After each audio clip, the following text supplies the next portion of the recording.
الحمدللہ والصلاة والسلام علی رسول اللہ وعلی آلہ وصحبہ ومن تبع ہداہ اما بعد۔ محترم ناظرین کرام، منکرین حدیث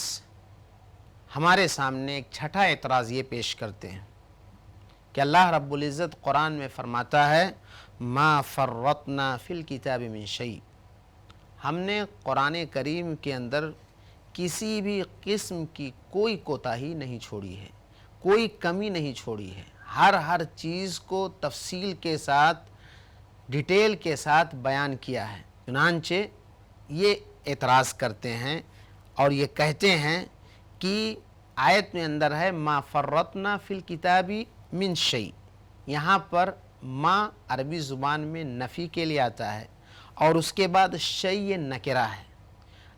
یہ اسلوب جب اختیار کیا جاتا ہے تو اس کا مطلب عام ہے، یعنی جتنی بھی چیزیں ہو سکتی ہیں ساری چیزیں ہم نے قرآن کریم کے اندر بیان کیا ہے۔ یہ اعتراض ہے، لیکن اعتراض کرنے سے پہلے ہمیں یہ جاننا ہوگا کہ یہ آیت کس پس منظر میں ہے، یہ آیت کس چیز سے متعلق ہے۔ یہ حقیقت میں ایک لمبی آیت کا ایک ٹکڑا ہے۔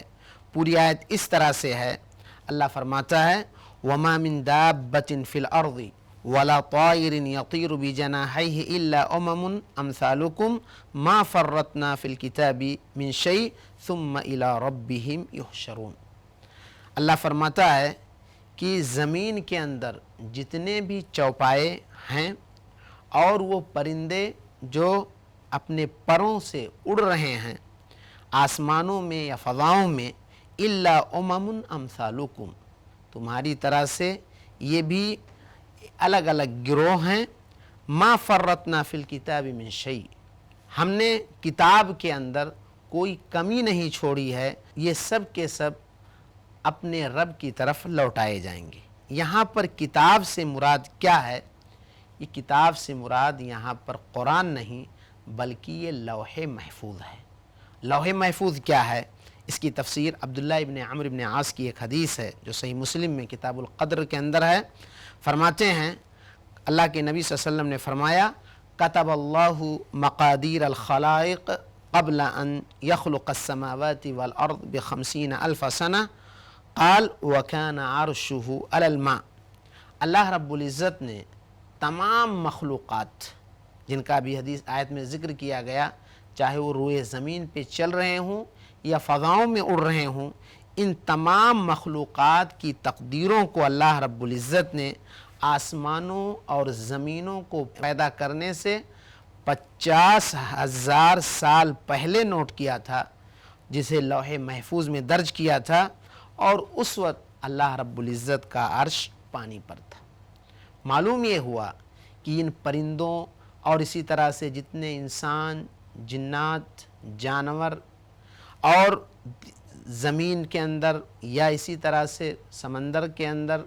یا زمین کے اوپر جتنے بھی مخلوقات ہیں، جتنے بھی جانور ہیں، ان تمام لوگوں کی تفصیلات کو، ان کی نقل و حرکت کو، ان کی پیدائش سے لے کر کے موت تک کے تمام معلومات کو اللہ رب العزت نے لوح محفوظ میں ذکر کیا ہے۔ جیسا کہ اس کی مزید وضاحت ایک دوسری آیت میں اس سے ہوتی ہے، اللہ فرماتا ہے وَمَا مِن دَابَّةٍ فِي الْأَرْضِ إِلَّا عَلَى اللَّهِ رِزْقُهَا وَيَعْلَمُ مُسْتَقَرَّهَا وَمُسْتَوْدَعَهَا كُلٌّ فِي كِتَابٍ مُبِينٍ، زمین میں جتنے بھی چوپائے ہیں ان تمام کے رزق کی ذمہ داری اللہ رب العزت کے ذمہ ہے، اور ان کے ٹھہرنے کی یا ان کے رہنے کی کا علم اللہ تعالیٰ کو ہے۔ کل فی کتاب مبین، یہ ساری تفصیلات کتاب مبین میں ہے، یعنی لوح محفوظ میں ہے۔ لہذا لوح محفوظ کا یہاں ذکر ہے، اس سے مراد قرآن نہیں ہے جیسا کہ لوگ بیان کرنا چاہتے ہیں۔ لہذا اس آیت کو یہ کہہ کر کے پیش کرنا کہ اس میں کسی بھی نقطے کی، کسی بھی چیز کی، کسی بھی حیات، کیفیت، حرکت اور نقل کی ہر چیز کی تفصیل قرآن میں ہے، پہلی بات تو یہ ہے کہ یہاں پر کتاب سے مراد لوح محفوظ ہے، جس لوح محفوظ کے اندر تورات بھی ہے، انجیل بھی ہے، زبور بھی ہے، صحف ابراہیم و صحف موسیٰ بھی ہے، قرآن بھی ہے،